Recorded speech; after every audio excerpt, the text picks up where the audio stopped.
NewsRme. Hot, windy weather fuel U.S. wildfires.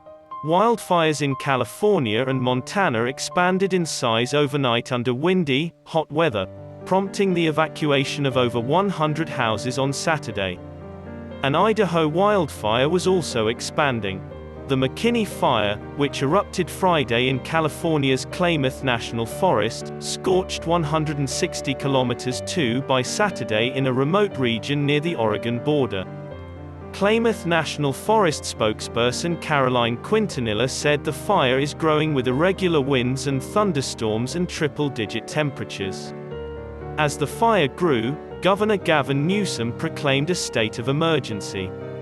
The proclamation gives Newsom more freedom to make decisions about emergency and recovery efforts and to get federal help. In Montana, the Elmo wildfire almost quadrupled to more than 28 kilometers near Elmo. About 320 kilometers to the south, in Idaho, the Moose Fire in the Salmon-Challis National Forest had burned over more than 174.8 square kilometers of forested area near the town of Salmon, 17% contained. U.S. Forest Service spokesperson Tom Stokesbury claimed vegetation buildup fueled the McKinney fire. Stokesbury reported a minor fire near Sayade.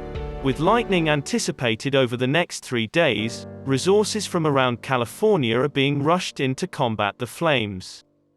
McKinney's quick development required workers to divert from attempting to control the perimeter of the wildfire to protecting houses and key infrastructure like water tanks and electrical lines and assisting with evacuations in Siskiyou, California's northernmost county.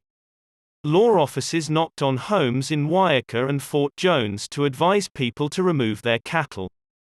In locations lacking mobile phone coverage, automated calls were also delivered to landlines.